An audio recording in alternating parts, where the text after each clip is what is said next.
எடுத்து என் தந்தத்தினால் அந்த நரக கோட்டையை கலைத்து அந்த இரண்டையாக்குதலை கொன்று குவித்து இந்த பூமி சுமையை கழிக்க வேண்டும் என்ற பூமாதேவி மீட்டு பூமாதேவிக்கு சுகவாழ் கொடுத்த அவதாரம் வெள்ளை பன்றி அவதாரம். இத பாரு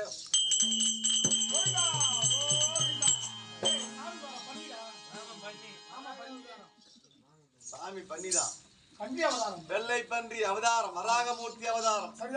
அதற்கு வராகம் என்று பெயர் இருக்கு. அப்பேற்பட்ட வராக கடவுள் நம்ம அடுத்த ஊர் என்ன ஊர் போறோம்? திருவடந்தையில ஒரு புண்ணிய ஸ்தலமாக இருக்கிறது.